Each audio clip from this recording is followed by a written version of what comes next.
Subscribe करें और bell दबाएं ताकि कोई खबर रह न जाए।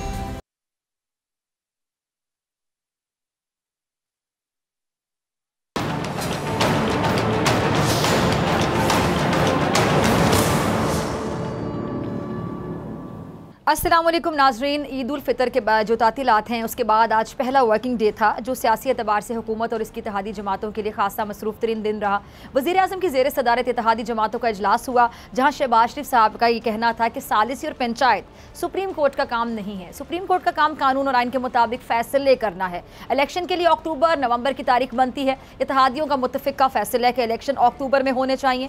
सुप्रीम कोर्ट के 3 रुकनी बेंच को पार्लियामान ने कबूल नहीं किया। पार्लियामेंट आज भी समझती है कि फैसला 4-3 का है, 3-2 का या 5-2 का नहीं है। इस तरह एक साथ इलेक्शन पर सियासी इत्तेफाक राय के लिए सुप्रीम कोर्ट की जो मोहलत है उसका आज आखिरी रोज़ भी मुकम्मल हो गया। कल सुप्रीम कोर्ट में इस केस की अहम समाअत है। अब क्या फैसला आ सकता है?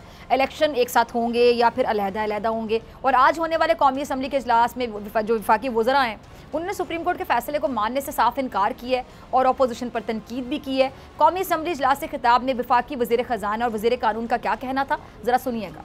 जी, तो वफाकी हुकूमत की जानिब से मुसलसल ये बयानिया अपनाया जा रहा है कि फ़ैसला 4-3 है, 3-2 का या 5-2 का नहीं है। हुकूमत बाज़िद है कि जी उनके हक़ में लिखे गए इन मोअज़्ज़ज़ जज साहिबान के खिलाफी नोट्स को अहमियत देते हुए फ़ैसले पर असरअंदाज किया जाए और जो फ़ैसले के वक्त बेंच का हिस्सा भी नहीं थे। अब इस फैसले के हवाले से मुल्क के नामवर माहिर कानून और ख़ुद हुकूमती इत्तेहादी जमात के रहनुमा क्या कहते हैं, ज़रा ये भी सुन लीजिए। सुप्रीम कोर्ट ने मुल्क की सियासी, मुआशी और आइनी सूरत हाल को देखते हुए गुज़िश्ता समात में मुल्क की तमाम सियासी जमातों को एक मौका दिया था कि जिसकी मोहलत जो है वो अब आज ख़त्म हो गई है। अब कल क्या फ़ैसला होगा, अहम सवाल। इसी तमाम सूरत हाल पर बात करने के लिए मेरे साथ मौजूद मेहमान मौजूद हैं। साबिक़ अटॉर्नी जनरल पाकिस्तान सीनियर माहिर कानून अनवर मंसूर साहब, बहुत शुक्रिया वक्त देने के लिए।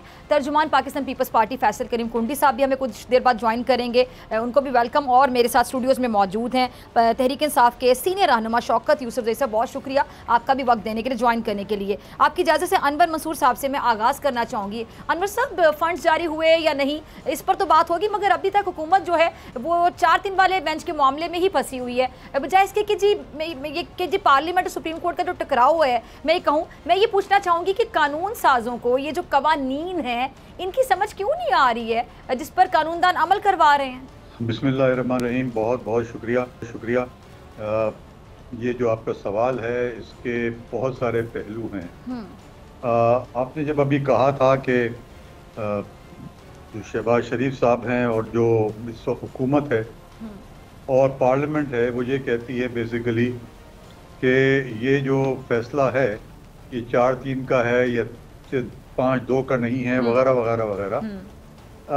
देखिए, इसमें बड़ा सिंपल जवाब है पहले इसी पॉइंट का कि जब उन्होंने ये एक दफ़ा कह दिया और आप जाके अपीयर हो गए उस फैसले के बाद, और जब कोर्ट ने कहा कि आप तो अपोज कर रहे थे और आपने बॉयकॉट करने की कोशिश की थी, तो जब वकला ने कह दिया कि हम बॉयकॉट नहीं कर रहे, हम कोर्ट में मौजूद हैं और इस चीज़ के ख़िलाफ़ कोई रिव्यू भी फाइल नहीं हुई, कोई डॉक्यूमेंट फाइल नहीं हुआ, महज एक पॉलिटिकल स्टेटमेंट और स्टंट क्रिएट करने के लिए ये बातें कही गई हैं। जबकि वो एक्चुअली बल्कि पार्लियामेंट में, मुझे याद है आसिफ जरदारी साहब की स्पीच थी, उसमें भी उन्होंने इसका जिक्र किया और कहा कि ये फैसला तो आ गया है तो नेगोशिएट कर लें।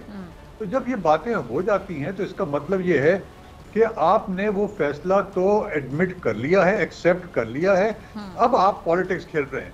दूसरा इशू जो बड़ा इम्पोर्टेंट है, जो इसमें रेज किया आपने अभी थोड़ी देर पहले, जी। और कहा कि कॉन्स्टिट्यूशन को या कानून को ये समझ क्यों नहीं इनको आती कि ये कॉन्स्टिट्यूशन है ये, और काम सुप्रीम कोर्ट का ये नहीं है कि वो इलेक्शन कराए या ना कराए। उनका काम है कि कानून को और कॉन्स्टिट्यूशन का आता करे और उसको इंटरप्रेट करे। अब इम्पोर्टेंट चीज इसके अंदर आपके सामने ये रख दूं मैं, अगर कि इनफैक्ट अगर आप ये जजमेंट पढ़ें तो इसके अंदर उन्होंने कुछ नहीं कहा है। उन्होंने कहा कॉन्स्टिट्यूशन कहता है कि 90 दिन में कराने हैं। उन्होंने कहा कि उसमें जब नॉट लेटर देन 90 डेज लिखा हुआ है, इसका मतलब ये है कि उसको आप 90 डेज से आगे नहीं ले जा सकते, ठीक है जी। नंबर 1। नंबर 2, उन्होंने ये कहा कि कॉन्स्टिट्यूशन के अंदर ये लिखा है कि 14 दिन के अंदर आपको रिजल्ट अनाउंस करने हैं और 21 दिन के अंदर आपने असेंबली को असेंबल करना है, 125 डेज। जब ये सब लिखी हुई हैं कॉन्स्टिट्यूशन के अंदर, तो इसमें मुबालगा किस बात का है? तो वो उन्होंने कॉन्स्टिट्यूशन को सिर्फ सामने रख कर बता दिया कि ये कॉन्स्टिट्यूशन है और इंटरप्रिटेशन कॉन्स्टिट्यूशन का ये है। हम ये कह रहे हैं कि इलेक्शन आपको इस दौर में कराने हैं, इसलिए कि ये कॉन्स्टिट्यूशन के आप खिलाफ नहीं जा सकते। सही, ये है। ठीक है। अच्छा, एक और चीज़ मैं इसके बाद शौकत यूसुफ से आपकी तरफ आऊँगी। अनवर साहब, एक चीज़ और समझा दीजिएगा कि ये फैसला कौन कहाँ करेगा कि जो फैसला है वो 4-3 का था, 3-2 का था या 5-2 का था? मैं मुझे पीछे थोड़ा चला जाता हूँ। जी जी। आप देखिए, जो फैसला इनिशियली आया 7 बेंच में से 2 माइनस हो गए, 5 रह गए। ठीक है। 5 ने, उसमें से 2 ने ये लिख के दिया कि हम जो हैं चीफ जस्टिस के पास भेज रहे हैं ताकि वो बेंच कॉन्स्टिट्यूट कर लें अपनी मर्जी की। मंसूर शाह साहब ने लिखा उसके ऊपर कि मैं बेंच से रिक्यूज नहीं करूंगा। बाकी दो जजेस थे, उन्होंने ये बात नहीं लिखी। उन्होंने कहा कि हम भेज रहे हैं चीफ जस्टिस के पास ताकि वो अपना एक फ्रेश बेंच बना ले। तो इसका मतलब यह है कि उन्होंने रिक्यूजल दे दिया था। अलावा मंसूर शाह साहब ने कहा कि मेरा फर्ज है कि मैं बैठूं, और वो बैठे। तो इसका मतलब ये हुआ कि वो जब 2 इधर निकल गए और 2 पहले निकल गए, 4 बाद निकल गए जब उसके, तो बैलेंस जो बेंच रह गई वही फैसला करेगी, और वो इंक्लूडेड नहीं थे। अब जब ये याया साहब ने जब ये लिखा अपना जजमेंट पोस्ट फैक्टो, तो उन्होंने बाद के मामलात भी लिख दिए, जबकि वो बेंच पे बैठे हुए ही नहीं थे। जब शख्स बेंच पे नहीं बैठा हो तो वो कैसे अपना व्यू दे सकता है उस बेंच के ऊपर? तो इसलिए ये फैसला जो है 3-2 का है और कोई इसके अलावा और नहीं। ठीक है जी, ठीक है। अच्छा शौकत यूसुफ जैसे मैं आपकी तरफ आना चाहूँगी और कुंडी साहब ने भी हमें ज्वाइन कर ले, फिर उसके बाद आपकी तरफ आती हूँ। कुंडी साहब, शौकत यूसुफ साहब, ये वफाकी वज़ीर कानून जो हैं आज़म नज़ीर तारड़ साहब, वो ये फरमाते हैं कि जी इलेक्शन फ़ंड्स का जो इजरा ऐवान का इस्तेहकाक है और मौज़ूद ऐवान जो है वो यही 4-3 का फैसला मानता है। इस पर भी रोशनी डाल दी अनवर मंसूर साहब ने। अच्छा जी, अब एक शख्स की अना की खातिर कहते असम्बलियाँ तोड़ी गई, यानी जो हुकूमत है फ़ंड्स का इजरा तो अब नहीं कर रही, और ये फैसला वज़ीर आज़म साहब की ज़ेर सदारत जो इजलास है उसमें भी हुआ था। फिर अब आगे क्या है, क्या देखते हैं? ये जो 2-3 और 5 दिन की बात होती है ना, मेरे ख्याल से सब क्लियर है इस बात पे। जितने भी सीनियर लॉयर्स हैं, अनवर मंसूर साहब, इसके अलावा एतजाज़ हसन साहब है, खोसा साहब है, ये इनके लोग हैं, हमारे नहीं हैं, इनके पार्टी के लोग हैं। जब वो ये कह रहे हैं कि ये 90 डेज में ही आपने इलेक्शन कराने हैं, तो इसके बाद तो बात ही खत्म हो जाती है। अब मैं कौन होता हूँ और राना सनाउल्लाह कौन होता है, उनको क्या पता है कि कानून क्या है, 90 डेज में तो नहीं हो रहे ना, फिर तो 90 डेज में नहीं हो रहे, लेकिन उन्होंने कहा कि 90 डेज के करीब करीब, ठीक है ना। अब जाहिर है 90 डेज चलेगा, इसका मतलब है कि इलेक्शन ही नहीं हो। देखिए ये कानून जिसका ये क्रेडिट लेते हैं ना, आइन, पीपल्स पार्टी स्पेशली, कुंडी साहब बैठे हैं ना, मैं इनसे कह रहा हूँ कि ये जो क्रेडिट लेते हैं ना कि आइन हमने बनाया है, उसी आइन में ये लिखा हुआ है कि आपने जब असम्बली जो है, कोई भी वज़ीर आला असम्बली तोड़ सकता है जी, ठीक है। जब उसको अक्सरियत हासिल हो, एतमाद का वोट हासिल हो, तो वो असम्बली तोड़ सकता है और 90 डेज में इलेक्शन होते हैं। ये जब हम तोड़ रहे थे इलेक्शन, असम्बलियाँ तोड़ रहे थे, तो उस वक्त सारे जितने भी बड़े बड़े लॉयर्स थे हमारे, उनके साथ बाकायदा वो हुई थी, मशावरत हुई थी। ऐसे नहीं कि इमरान खान ने वैसे तोड़ दी, जारी बात मशवरा वो मशावरत थी। उन्होंने कहा कि हर सूरत में 90 डेज में ही इलेक्शन होंगे, ठीक है। अब ये जो है ना, ये जो नई नई चीज़ें लेकर आ रहे हैं इम्पोर्टेड लोग, इसका मकसद सिर्फ इलेक्शन से भागना है। इनके पास कोई दलाइल है नहीं, आवाम को ये फेस नहीं कर पा रहे हैं। इलेक्शन में अंदाजा नहीं था कि नई नई चीज़ें लाई जाएंगी, तब बस ये अंदाजा था कि 90 दिन के अंदर अंदर होगी, क्योंकि आइन में लिखा है, सारी बात है। मैं कह रहा हूँ कि ये जितनी आइन के साथ ये खिलवाड़ कर रहे हैं ना, इसका तारीख इनको माफ़ नहीं करेगी। ये तो बिल्कुल मज़ा, और इसमें माशाल्लाह शुक्र अल्हम्दुलिल्लाह कि सारे जो अपने आप को जमहूरियत के अलंबरदार कहते थे और आइन का क्रेडिट लेते थे, ये सारे इसमें मौजूद हैं, शुक्र। दूसरी तरफ इमरान खान खड़ा है, ये जो कुछ कर रहे हैं पॉलिटिकल वर्कर के साथ, अवाम के साथ, वो सारी तारीख का हिस्सा बन रहे हैं। ठीक, इसका जवाब मेरे किसी कुंडी साहब से लेने, फिर मैं आपकी तरफ दोबारा बिल्कुल ले जी। फैसल करीम कुंडी साहब, शौकत यूसुफ जई साहब ने कुछ अहम पॉइंट्स उठा दिए हैं जी, मेरे ख्याल से मुझे सवाल पूछने की ज़रूरत नहीं।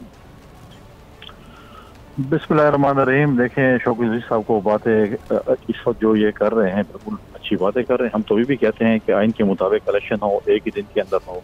ये चाहते हैं कि नहीं एक दिन के अंदर इलेक्शन ना हो। हमने तो पहले ही पीपल्स पार्टी नहीं कहा कि आए क्या लॉस करें, हम बैठे हैं और एक दिन में इलेक्शन कराए जाए। इनके एक उसके साबिक स्पीकर का फोन आया और उन्होंने कहा कि मुझे मैंडेट है और हम बात करेंगे। उसके बाद इनके पार्टी के चेयरमैन ने कहा कि उसको किसने मैंडेट दिया, मैं तो मैंडेट किसी और को दिया हुआ है। और ये चीजें ये हमें बिल्कुल हम कहते हैं हमारे एतजाज हसन साहब जो बातें कर रहे हैं या खोसा साहब जो कर रहे हैं, हमारी पार्टी का जो हमें बता रहे हैं, आपकी पार्टी के बहुत से पुराने लोग आपके मुतालिक जो बातें कर रहे हैं फिर वो भी ठीक होंगी। हम तो कहते हैं एतजाज हसन का अपना एक पॉइंट ऑफ व्यू है, खोसा साहब का भी है, लेकिन जो फिर जस्टिस वजूद्दीन साहब फिर अकबर एस बाबर साहब जो बातें आपकी पार्टी के मुतालिक करते हैं वो भी आप ही के लोग थे ना, बुनियादी रुकन थे आप लोगों के। और वो जो बातें करते हैं वो भी ठीक करते हैं कि आप लोगों ने क्या क्या करामात की इमरान खान साहब ने आपकी जमात में, वो तो हमारे लोग तो नहीं है, वो तो आप ही के लोग थे। बिल्कुल हमने आइन बनाया, हम आइन बनाने वाली जमात है, मुतफिक आइन इस मुल्क को दिया है, लेकिन इस मुल्क ने आइन बनाने वाले के साथ क्या किया, शहजुल्फ़िकार भुट्टो का अदालती कत्ल किया। और आज तक वो जो है हम जो है वो इंसाफ के तलबगार हैं कि हमें इंसाफ दिए जाए इन अदालतों से, लेकिन आज तक हमें शहजुल्फ़िकार भुट्टो को इन अदालतों ने 50 साल गोल्डन जुबली मना रहे हैं लेकिन इंसाफ नहीं दिया। हम बिल्कुल अवाम में जाते हैं, हम अवाम में मुंह दिखाने के काबिल हैं।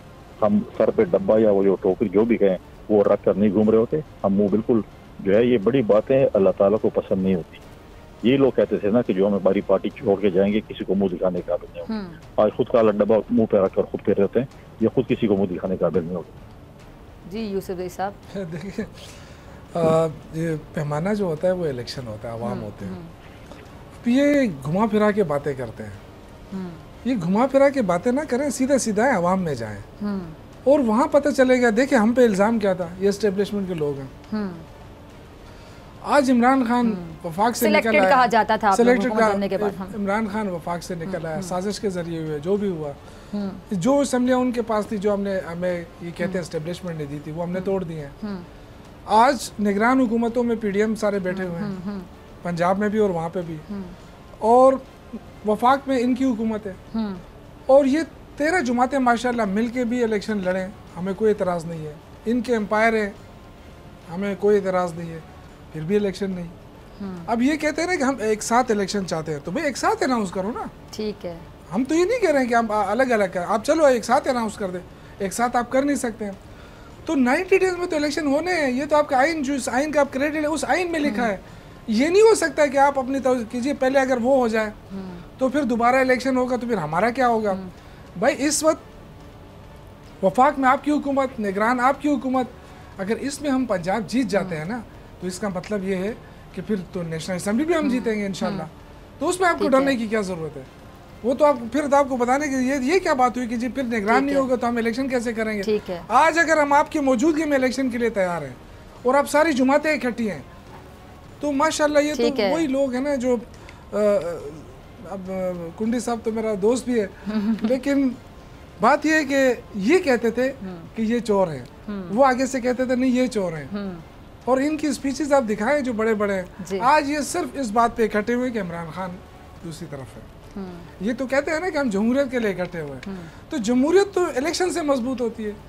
इंडिया के अंदर कितने जल्दी जल्दी इलेक्शन हुए, और क्या है हमारे जो पड़ोस मुल्क है उसके अंदर एक रियासत में एक दफा इलेक्शन होता है, दूसरे महीने किसी दूसरी रियासत में इलेक्शन शुरू होता है।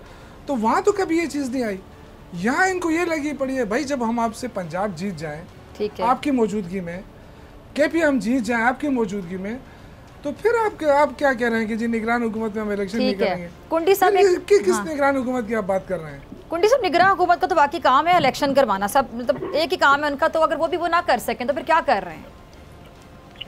देखें पहले इतला के लिए अर्ज है और जो आपके व्यूअर्स जो देख रहे हैं, जी जी शौकत अजीज साहब की भी जो कमेटी थी वो भी पेशावर आई थी और आपने देखा होगा और पूरी दुनिया देखा होगा कि 1 घंटे के अंदर एक फैसला हुआ कि ये सीएम होगा और काबीना का। तो इसमें इनका भी जो है वो मैंडेट शामिल था, इनकी भी रिकमेंडेशन थी, क्योंकि पंजाब हाउस और पोजिशन एग्री नहीं हो सके। उसके बाद जो है उसके बाद के जो स्टेप था वो भी नहीं हुआ। उसके बाद जो है वो इलेक्शन कमीशन ने वहाँ पे निगरान वज़ीर आला और चीज़ें बनाई, लेकिन खैबर पख्तूनख्वा में वज़ीर आला जब बन रहा था तो एक ही दिन गए और एक ही मेरे ख्याल में 2-3 घंटे या 4 घंटे वो प्रोसेस था, उसी दिन अनाउंस हुआ और जो है उसमें इनका जो है वो शामिल था। मौक़िफ़ शामिल था। दूसरी बात यह है कि पंजाब तो ये कर रहे हैं, खैबर पख्तूनख्वा में भी दिन में इलेक्शन होने हैं, खैबर पख्तूनख्वा की तो कोई बात ही नहीं करता कि इलेक्शन होने, लेकिन हम इस बात से इन्होंने कहा कि असम्बली वज़ीर आला तोड़ जाए, तो वज़ीर आला तो असम्बली नहीं तोड़ी, असम्बली तो इमरान खान ने बाजवा साहब के कहने पे तोड़ी, बकौल इमरान खान साहब के। अब प्रॉब्लम ये है कि किसी जनरल के कहने पे पार्टी आते हैं, फिर किसी के कहने पर इसके साथ लोग शामिल होते हैं, फिर किसी कहने पर डी चौक में जाते हैं, फिर किसी कहने पे हुकूमत में आते हैं, फिर किसी कहने पे जो है वो हुकूमत चला रहे हैं, क्योंकि खुद ही इमरान खान साहब ने कहा कि मुझे ज़्यादा चीज़ें अपनी जो है वो बेगम साहिबा से या टीवी से पता चलती हैं। और फिर किसी के कहने पे जो है आप असम्बली तोड़ते हैं, फिर आप लॉन्ग मार्च शॉर्ट मार्च करते हैं और ये चीज़ें करते हैं, फिर आप कहते हैं कि हम अवामी जमात है। लेकिन हम तो ऐसा से नहीं, हम इलेक्शन होने चाहिए जिसकी पाकिस्तान की अवाम मैंडेट दे, उनका जमहूरी हक है कि वो हुकूमत करें। हम कभी और अगर ये बताएं, अगर इसी सूरत हाल में अगर जमात अगर इलेक्शन जीत जाएगी तो फिर आप मानेंगे ये तो वो इलेक्शन मानते हैं जिसमें ये लोग सिर्फ जीते हैं। ये सिर्फ एक साइड की पिक्चर बता रहे हैं। अगर अच्छा ये तो हाल सबके बाय द वे, वैसे कुंडी साहब जो भी हारने वाला है, मैंने तो कभी हारने वाले को ये नहीं देखा कि वो बड़े दिल का मुझे मैं हार गया हूँ। वो कहता है धांधली हुई और तारीखी धांधली हुई, चूंकि मैं हार गया हूँ। हर कोई यहाँ जीतने के लिए इलेक्शन लड़ता है। शॉर्ट ब्रेक का कहा जा रहा है, तीनों मेहमान में ऐसा मौजूद है, आपसे मुलाकात होगी ब्रेक के बाद।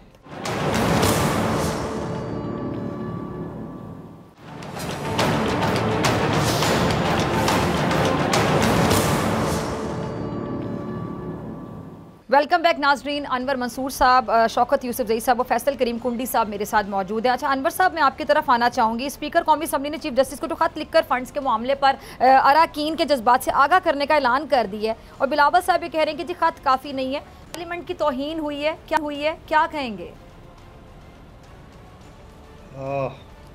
मुझे तो सिंपली अफसोस होता है कि ये पार्लियामेंट और ये पाकिस्तान पीपल्स पार्टी, जिन्होंने जब ये बनाया गया था, 18th अमेंडमेंट जब आई थी, 18th अमेंडमेंट में आकर इन्होंने ये सब चीज़ें डाली गई थी। मुझे याद है कि मेरी बात हुई थी हफीज़ पीरज़ादा साहब से, जो इसके कॉन्स्टिट्यूशन के हम कह सकते हैं ड्राफ्ट थे। उन्होंने कहा था कि मैंने बड़े एग्जैक्ट तौर पर कॉन्स्टिट्यूशन के अंदर जी चीज़ें डाली हैं, और वो एग्जैक्टनेस जो है वो ये आर्टिकल 224 है शायद, जिसके अंदर के बड़ा वाज़े तौर पर लिखा है कि 90 दिन और फिर 14 दिन और फिर शायद 103 है, उसमें लिखा हुआ है 21 दिन। तो जब ये 21 दिन और 90 दिन और 14 दिन की बात होती है तो इससे एग्जैक्टनेस साबित होती है। जब ये पीपल्स पार्टी वाले आके ये कहते हैं कि अगर वो लिखा हुआ है उसके अंदर तो लिखा रहे, और पार्लियामेंट की तौहीन होती है इसलिए कि कोर्ट ये कहती है कि आपने जो कॉन्स्टिट्यूशन बनाया है, जो आपने अपने ऊपर लागू किया है, वो जो लागू किया गया है कॉन्स्टिट्यूशन अपने ऊपर, उससे हम इनराफ करेंगे। मगर अगर कोर्ट कहती है कि इनराफ आप नहीं कर सकते तो वो उनकी ज़्यादती है कोर्ट की, और उनकी तौहीन है पार्लियामेंट की। Parliament is not supreme, constitution is supreme. England वगैरह में होता है कि जहाँ पार्लियामेंट सुप्रीम है, इसलिए वहाँ कॉन्स्टिट्यूशन नहीं होता। कॉन्स्टिट्यूशन जो है वो बेसिक डॉक्यूमेंट है आपका, ठीक है, और जो कुछ लिखा है कॉन्स्टिट्यूशन में वो हर्फ आखिर है जब तक कि वो चेंज न कर दिया जाए। ठीक है, ये वो बातें हैं, ठीक है, जो कि ये पार्लियामेंटेरियन समझने की ना कोशिश करते हैं ना जानना चाहते हैं। मैं आपको छोटी सी एग्जांपल दूंगा। अभी कुटी साहब ने बड़ी इंटरेस्टिंग बात कही, और उन्होंने कहा कि ये सब जो है वो बातें करते हैं, और ये बातें जो हैं वो क्या कहते हैं कॉन्स्टिट्यूशन के अंदर कि वहाँ हमने चूँकि पार्लियामेंट ने कह दिया है कि कॉन्स्टिट्यूशन के अंदर नहीं, बल्कि हम जॉइंटली इलेक्शन कराने चाहते हैं। कॉन्स्टिट्यूशन ने मुझे एक जगह बता दीजिए पूरे कॉन्स्टिट्यूशन में जहाँ ये लिखा हो कि जो इलेक्शन है पूरे मुल्क में एक दिन होंगी। ये कहीं नहीं लिखा हुआ है, बल्कि लिखा हुआ तो ये है कि अगर फेडरल गवर्नमेंट डिसॉल्व हो जाती है तो इतने दिन में होगा, अगर प्रोविंशियल गवर्नमेंट डिसॉल्व होती है तो इतने दिन में होगा। फर्ज करें, एग्जाम्पल मैं आपको देता हूँ, जैसे अभी हुआ है, प्रोविंशियल गवर्नमेंट डिसॉल्व हुई है, प्रोविंशियल असेंबली डिसॉल्व हुई है, और जब प्रोविंशियल असेंबली डिसॉल्व हो गई और अगर नेशनल असेंबली के इलेक्शन जो है अक्टूबर में ड्यू हैं, तो ये 90 दिन आगे कैसे खींच के जा सकते हैं आप? या तो उसके अंदर लिखा होता जी जी कि ये जो है, ये जब नेक्स्ट इलेक्शन फॉल करेंगे जब होंगे ये इलेक्शन, ये नहीं लिखा है। ये भी नहीं लिखा कि ये बाई इलेक्शन होंगे। सही, ठीक है जी। बड़ी इंपॉर्टेंट, इसमें एक मैं जरा कंप्लीट कर जी, प्लीज प्लीज। इसमें दूसरी बड़ी इंपॉर्टेंट चीज है कि आपने कहता केयर टेकर गवर्नमेंट बना ली। केयर टेकर गवर्नमेंट 125 डेज से ऊपर नहीं रह सकती है। तो ये बताइए कि अगर 125 डेज हो जाते हैं इसके, तो बजटरी जो कंसोलिडेटेड फंड से ये पैसा लेते हैं जी, वो कैसे लेंगे? तनख्वाहें कैसे देंगे? बजट कैसे पास करेंगे? बिल्कुल इख्तियार ही नहीं है 125 दिन के बाद। ये अहम पॉइंट रेज कर रहे हैं। बिल्कुल क्रूशियल चीजें हैं समझने की। जब भी 90 दिन दिया है, 90 दिन, 14 दिन, 21 दिन, 125 दिन होते हैं, जो जिसके दौरान 130 डेज तक वो रह सकते हैं केयर टेकर। तो 130 डेज के बाद खत्म हो जाता है केयर टेकर का काम। जी जी। अच्छा, शौकत यूसुफ जैसे कुछ पूछना चाह रहे हैं, फिर मुझे कुंडी साहब मैं सिर्फ ये पूछना चाहता हूँ कि ये सारी बातें आपकी दुरुस्त है और इनको भी पता है, अब ये मान नहीं रहे हैं। अगर ये नहीं मानते तो फिर क्या हो सकता है कानूनी आईनी तौर पे इनके? आईनी तौर पर ये आपको याद है कि पीपल्स पार्टी के कौन थे प्राइम मिनिस्टर? गिलानी साहब का क्या हुआ था? एक खत नहीं लिखने के ऊपर वो बार हो गए थे, कंटेम्प्ट हो गई थी उनके ऊपर, एक खत नहीं लिखने के ऊपर। ये तो खुले जिसको कहते हैं ना कि खुल कर आ गए हैं कि जो सुप्रीम कोर्ट है वो गलत बयानी कर रही है। ये कह रहे हैं वो सुप्रीम कोर्ट के बारे में जो बातें कही जा रही हैं, मैं तो मुंह से प्रॉब्लम निकालना। अनवर साहब, आपको मैं मरियम साहबा का ट्वीट भी जरा याद करवा दूं। उन्होंने कहा था हम डिस्क्वालिफिकेशन से तो नहीं घबराते, पहले भी हो चुका है, मतलब ये कोई नई बात तो नहीं है। मतलब वो तो मेरे ख्याल से शायद इस बात के लिए भी उन्होंने अपना जहन बनाया हुआ कि शहबाज शरीफ साहब डिस्क्वालीफाई हो तो कोई बात नहीं, और पार्टी को तो बचाना और मुल्क को तो बचाना ही नवाज शरीफ साहब ने। अभी भी ट्वीट्स में पढ़ी थी नून लीग वालों। बात ये है कि देखिए, मरियम नवाज का तो कोई ओहदा है नहीं इस वक्त। Maryam Nawaz is not a part of the assemblies. उनको क्या फर्क पड़ता है? शहबाज शरीफ अगर चले जाते हैं तो उनको फायदा ही हो रहा है ना। तो वो तो जाहिर है कि शहबाज शरीफ शायद वो डिस्क्वालिफिकेशन के लिए अपना जहन बना के बैठे हैं, उनको शायद कोई फर्क नहीं पड़ेगा ना। उन्होंने इजहार भी कर दिया बरमत। अच्छा जी, कुंडी साहब की बातों का आप जवाब देना चाह रहे थे, फिर कुंडी साहब आपकी तरफ आ रहे हैं। आप लोग मुज़ाकरात के तो हामी है, जाहिर बात है मुज़ाकरात, लेकिन कैसे जी क्या होगा? मुझे तो ऐसा लग रहा है कि ये सिर्फ वक्त गेन करना चाहते हैं। मुज़ाकरात का मुझे कोई रिजल्ट नजर नहीं आ रहा, क्योंकि एक बंदा असेंबली में खड़ा होकर कहता है कि जी अदालत की बात अपनी जगह, लेकिन हम नहीं मान सकते। ये जितने देखे वजीर दाखिला, वजीर दिफा, ये बड़े बड़े ओहदे हैं, ये अगर कह दे कि जी हम नहीं मानते तो फिर अदालत क्या, फिर लोग कहाँ जाएंगे? अच्छा, मुज़ाकरात से रिलेटेड मुझे एक सवाल कुंडी साहब से पूछना है, आपकी इजाज़त से जरा मैं उधर भी चली जाऊँ, फिर आपकी तो दोबारा आती। कुंडी साहब, ये जो वफाकी काबीना के इजलास में फैसला किया कि जो मुज़ाकरात है पार्लियामेंट की सतह पर होंगे, तो फैसल करीम कुंडी साहब, पार्लियामेंट की सतह पर जब होंगे तो फरीकैन में से कौन होगा, कौन करेगा मुज़ाकरात? PTI वालों को तो वहाँ पे पार्लियामेंट में आज दाखिल नहीं होने दिया गया, तो फिर क्या राजा रियाज करेंगे मुज़ाकरात जो आगे के लिए मुस्लिम लीग नून के से टिकट चाहते हैं? नहीं, ऐसी बात नहीं है। हम हमेशा ये कहते हैं कि सियासियों का जो फोरम है वो है पार्लियामेंट, और अदल और इंसाफ का जो फोरम है वो सुप्रीम कोर्ट है। अब सुप्रीम कोर्ट तो हमें जबरदस्ती बिठा कर ये तो नहीं कह सकती आप फैसला करो और ये फैसला करो मुझे सुनाए। तो जो भी होगा, पार्लियामेंट से मुराद जब 18वीं तरमीम हो रही थी तो उससे भी ऐसी जमातें मौजूद थी जो कि पार्लियामेंट में मौजूद नहीं थी, उनको भी हमने उसका हिस्सा बनाया था। लेकिन जब शौकत ज़फर साहब कह रहे हैं कि मुज़ाकरात पहले से कह रहे हैं कि मुज़ाकरात, हमें पहले ही पता था, और मैंने कई प्रोग्राम में, शायद के प्रोग्राम में कहा था कि जब मुज़ाकरात के लिए संजीदा होंगे तो ये दोबारा यू टर्न मार लेंगे। आधा यू टर्न तो इन्होंने मार लिया कि अपने स्पीकर की बेइज्जती करेंगे। ये तो हमने देखो टास्क ही नहीं दिया था, हमने तो टास्क जो है वो शामूद कुरैशी साहब को दिया था। लिहाजा ये चीज़ें जो है, अब बात यह है कि ठीक है सब कुछ हम मान लेते हैं। जब इन्होंने इस्तीफे दिए कौमी असम्बली से और 60 दिन के अंदर इलेक्शन होना था, तो क्यों हाई कोर्ट में स्टे हुआ? क्या सुप्रीम कोर्ट ने उसके ऊपर सो मोट एक्शन लिया और अपने हाई कोर्ट से कहा कि स्टे खत्म करो, इलेक्शन होने दें? वहाँ पे तो इलेक्शन नहीं हो रहा। पंजाब में बलदियाती इदारे इन्होंने तोड़े, 4 साल तक इलेक्शन नहीं हुआ। क्या सुप्रीम कोर्ट ने कहा कि पंजाबी बलदियाती इलेक्शन क्यों नहीं हुए? सिंध में 1.5 साल से जो बलदियाती इलेक्शन हुए उनके मेयर और डिप्टी मेयर का इलेक्शन नहीं हुआ। क्या सुप्रीम कोर्ट ने कहा कि क्यों नहीं हुआ? लिहाजा ये चीजें जो है सुप्रीम कोर्ट का, हाई कोर्ट का काम है लोगों को अदल और इंसाफ देना, और हमारा काम है जो है सियासी लोगों का काम है कि हम सियासत में तो लिहाजा अगर हर कोई अपनी यूनिवर्सिटी में काम करे तो सब कुछ ठीक हो सकता है। जब सुप्रीम कोर्ट से फैसला आता है कि जी आदम एतमाद की तारीख पेश हो, उस वक्त तो ये सारे खुश होते हैं। और आज जो है ना, आज उसी सुप्रीम कोर्ट के ऊपर उंगलियां उठा रहे हैं। देखिए, ये सिर्फ चाहते हैं कि हमारे मर्जी के फैसले आए, और वो मर्जी के फैसले आ नहीं सकते। दूसरी बात ये है कि ये इलेक्शन में जा नहीं सकते, ये मान ले, इन्होंने शिकस्त तस्लीम कर ली है। ये लोग कोई बेवकूफ़ नहीं है, सारे लोग जो इस वक्त सुन रहे हैं, देख रहे हैं, उन सबको पता है कि ये जो हुकूमत है ये सिर्फ इलेक्शन से भाग रही है। वरना इस तरह का कोई कर सकता है? ये तो कल शहबाज शरीफ नहीं अकेला, मैं तो समझता हूँ कि पूरी कैबिनेट को डिस्क्वालीफाई करना चाहिए, क्योंकि जिस तरीके से स्टेटमेंट दे रहे हैं, दुनिया के अंदर कोई अदलिया पे इस तरह वार नहीं कर सकता जिस तरह एक पार्लियामेंट पूरी की पूरी मुहिम चला रही है अदलिया के खिलाफ। तो आप कब तक भागोगे? वो तो इलेक्शन होगा, फिर तो आप या तो घरों में बैठ के वोट मांगोगे, आपको कोई वोट नहीं कुंडी साहब से जवाब ले लेते हैं। जी कुंडी साहब, महंगाई तो जाहिर बात है अवाम का एक बहुत बड़ा इशू है, और अवाम, आप देखिए हम बहुत से लोगों से मिलते हैं, आप लोग तो अगर सियासतदान है, अवामी नुमाइंदे हैं, सहाफ़ी बाहर जाते हैं या लोगों से मिलते हैं तो लोग कहते हैं कि हमें पता है महंगाई कैसे खत्म होगी, महंगाई खत्म होगी, लोगों का सर दर्द है महंगाई। जाहिर बात है लोगों का बजट, तनख्वाहें लोगों की उतनी ही हैं, जो आमदन के जराए आपके सामने, बहुत से लोग हैं जिनके पास नौकरियां भी नहीं है और पैसे उनके बड़े नहीं है, बजट बढ़ता चला जा रहा है। अगर किसी की ग्रॉसरी 20,000 में होती थी, अब वही जो ग्रॉसरी है वो आपको पता है कि 30,000 में होती होगी। चले 40 में मैं नहीं कहती, डबल नहीं हुआ होगा, लेकिन 30 में 32 में जरूर होती होगी।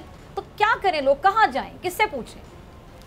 देखिए, आप बिल्कुल कहें, आपके कहने में कौन सी पाबंदी है? आप बिल्कुल आपने 30 कहने, आप 50 कहने, कोई आप पाबंदी नहीं है, लेकिन मैं बिल्कुल समझता हूँ कि महंगाई है, महंगाई तो, लेकिन हमने इसको कंट्रोल करना है। हमने इनकी तरह ये नहीं कहना कि मैं टमाटर और प्याज के लिए नहीं आया, 2 की जगह 1 रोटी खा लो, चीनी खाना छोड़ दो। लोगों के मस्खरे बनाते थे, लोगों का मजाक उड़ाते थे। इलेक्शन से भागने वाले नहीं। इनके पार्टी के चेयरमैन इमरान खान साहब कराची से लड़े थे, उन्होंने शौक पूरा किया। हमारे पार्टी के वर्कर ने उसको दर्दनाक शिकस्त दी। इनके पार्टी के वाइस चेयरमैन मुल्तान में लड़े, हमारे पार्टी के वर्कर उसकी दर्दनाक शिकस्त थी। आइंदा भी इंशाल्लाह मैदान लग गया तो फिर इनका शौक पूरा कर लेंगे। इलेक्शन होगा, हार जीत होगी, देख लेंगे। ये तो सिर्फ बढ़ के मारने वाले, हमेशा डायलॉग ही मारते हैं, मारने दे। बिल्कुल इलेक्शन होगा, मैदान लगेगा, जब जिसको आवाम वोट करेगी, जिसको आवाम मैंडेट देगी, उसका कोई बुरा नहीं करे। इलेक्शन से भागने वाले नहीं। पाकिस्तान पीपल्स पार्टी ने कई इलेक्शन देखे हैं, हमने कई इलेक्शन जीते हैं, हमने कई इलेक्शन हारे हैं, हमने कई इलेक्शन हराए गए हैं, लेकिन हम तो नहीं कहते। अब ये तो समझे भी, अगर जर्नलों का कहने पे तोड़े, अपॉइंटमेंट भी जर्नलों के कहने पे करें। एक तरफ जनरल साहब को गाली भी निकालते थे और बुरा भला भी कहते थे, और कहते हैं उनके मशवरे मैंने सबले भी तोड़ दी है, क्योंकि मुझे उन्होंने कहा था कि दोबारा, ये तो दोबारा कहते थे मैं कोई आए, सारा दे, कंधे भी दिखाए, बैसाखियां दे, ताकि हम पार्लियामेंट पहुंचे। अब वो ख्वाब आपके खत्म हो गए। अब अवाम के मैंडेट लोग आएंगे, जिसको अवाम मैंडेट देगी वो हुक्मरानी करेंगे। अब वो चीजें खत्म हो गई जो आपको लोग आपके बक्से भरते थे, आपके लिए क्या कुछ करते थे, वो जमाने खत्म हो गए।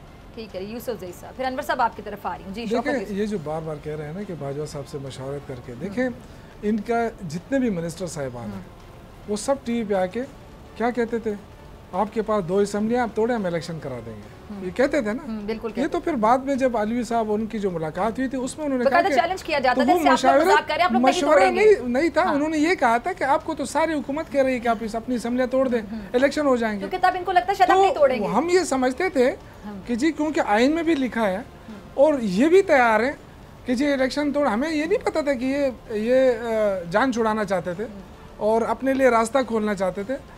लेकिन चलो, कहते कि कौन सी रात होती है, थोड़े दिनों के लिए, फिक्र न करें, इंशाल्लाह हम पूरी उम्मीद हैं। हम वो पार्टी हैं जो खैबर पख्तूनख्वा में सिर्फ तहरीक इंसाफ है जो मुसलसल दूसरी मरतबा इक़्तिदार में आई है, और आवाम कह रही है कि तीसरी मरतबा भी तहरीक इंसाफ आ रही है। तो इसका मतलब है कि हमने वहाँ पे अल्लाह के फजल से परफॉर्म किया है और हम अपनी परफॉर्मेंस से मुतमईन हैं। इस वक्त जो निगरान हुकूमत वहाँ चले उसके ज़रिए प्रोपेगेंडा कर रहे हैं हमारे गवर्नमेंट तहरीक इंसाफ। कभी कहते हैं इसे, कभी कहते हैं। आज मैंने बयान दिया कि यार करप्शन हुई तो पकड़ो ना, अभी तो आपकी हुकूमत है। यहाँ शहबाज शरीफ जाके वहाँ कहता है कि हमने खैबर पख्तूनख्वा को जो पैसे दिया तो वो कहाँ खर्च हुआ। यार अब तो हम नहीं है ना, अपने चीफ सेक्रेटरी को फ़ोन करो, उससे पूछो कि जो पैसा दिया जाता तो वो कहाँ खर्च हुआ। तो आपको 2 मिनट में आप क्यों पॉलिटिकल स्कोरिंग करते हैं? ये लोगों को धोखा क्यों दे रहे हैं? क्या इसका आप जैसे शो करना चाहते हैं जैसे वो पैसा जो आप अपने जेब से दे रहे थे वो हमारा हक था, NHP का पैसा था, डिविजिबल पूल से आता था, ये हमारा जो शेयर बनता है सूबे का वो पैसा था जो हमारे डेवलपमेंट सारी चीजों पे लगता था। चलिए वक्त की कमी। अनवर साहब मुझे आपका लास्ट कमेंट चाहिए, मुझे क्लोजिंग की तरफ जाना। देखिए, मेरा हमेशा से एक ही चीज़ पे रहा है कि कॉन्स्टिट्यूशन जो है उस पर अमल दरामद करना लाजिम है। और कॉन्स्टिट्यूशन में जो बातें लिखी गई हैं वो बहुत बहुत क्लियरली लिखी हैं। जब जो कॉन्स्टिट्यूशन था उसके अंदर जो प्रियम्बल था उसके अंदर लिखा है कि ये अल्लाह ताला का हाकिमियत है और अल्लाह ताला ने हाकिमियत जो अपना हिकमत जो है या हाकिमियत जो है वो हम पाकिस्तान के शहरियों को दी है और पाकिस्तान के शहरी जो हैं वो अपने इलेक्टेड रिप्रेजेंटेटिव से रिप्रेजेंट करा रहे हैं। इसका मतलब क्या हुआ कि अल्लाह ताला की जो नायब जो थे वो हमारे सिटीजन्स हैं और उन सिटीजन्स ने किसी को इख्तियार दिया है कि नेशनल असेंबली और सेनेट में जाकर बैठ के करें। इसका मतलब ये है कि ये जमहूरियत है जो जमहूर की है और जमहूरियत जमहूर की होगी तो जब ही जमहूरियत आएगी, अदरवाइज जमहूरियत जो है वो डिक्टेटरशिप में कन्वर्ट हो जाए। ठीक है जी, बहुत शुक्रिया जी तीनों मेहमानों का। बात करते हैं जी बोल के गैर कानूनी इंतकामी कार्रवाइयों की। बोल का गुना ये है कि बोल सच दिखाता है और ये सच बोलना ही हमेशा बोल का जुर्म ठहरा है, क्योंकि जालिम सच और सच बोलने वालों को खुला दुश्मन है। जब भी तो बोल की आवाज़ को दबाने के लिए ओछे हथकंडे अपनाए जाते हैं। मीडिया की आज़ादी पर शब खून मारा गया। बोल न्यूज़ के को चेयरमैन शुएब शेख साहब समेत सीनियर सहाफ़ियों पर झूठे मुकदमात बनवाकर अगवा कर हिरासा किया गया। बारहा बोल की नशरियात बंद करवाई गई। बोल इंतजामिया को निशाना बनाया गया। जब ये सब करने से दिल ना भरा तो बोल न्यूज़ के मार्केटिंग हेड आकाश राम को भी अगवा कर लिया गया। आकाश राम को नामालूम अफराद ने उनके घर से अगवा किया। आज आकाश राम के अगवा का 16वां रोज है। 16 दिन गुजर गए लेकिन अभी तक उनका कोई सुराग नहीं मिल सका। किसने अगवा किया, किस जुर्म में अगवा किया, क्या दुश्मनी थी, अगवा के बाद कहां रखा हुआ है, क्या जुल्म सितम उनके साथ बरता जा रहा है। हुकूमती इदारे, पुलिस किसी भी किस्म की खोज लगाने में नाकाम है। आकाश राम की जो माँ है वो गम से निढाल है, बाजियाबी के लिए फरियाद कर रही हैं। अकलियती बिरादरी में तशवीश की लहर फैल रही है। आलमी मीडिया भी बोल रहा है। भारतीय मीडिया पर खबर जो है ये टॉप स्टोरी के तौर पे नजर आ रही है। टाइम्स नाउ, MSN और न्यूज़ 18 ने भी खबर को नुमाया जगह दी है, लेकिन यहाँ जिम्मेदारान जिम्मेदारी लेने को तैयार नहीं है। 15 दिन गुजर जाने के बावजूद 16वां दिन है आज, मुतल्लिका हुकाम आकाश राम का कुछ पता नहीं चला पाए। आखिर कब आकाश राम की वालिदा को इंसाफ मिलेगा? आखिर कब जिम्मेदार बेनकाब होंगे? आखिर कब तक पसे पर्दा हकाइक सामने लाने के जुर्म में बोल को इसी तरह मुसलसल इंतकामी कार्रवाई को निशाना बनाया जाता रहेगा? और आखिर कब तक सच बोलने के जुर्म में सहाफियों को और चैनल इंतजामिया को गिरफ्तार करके नारवा सलूक रवा रखा जाए? आखिर कब तक? इसी के साथ मुझे दीजिए इजाजत। आपसे मुलाकात होगी इंशाल्लाह कल सेम टाइम सेम चैनल। अगर जिंदगी ने वफा की दुआओं में याद रखिएगा। अपने प्यारों का बहुत ख्याल रखिएगा। अल्लाह ने के बाद।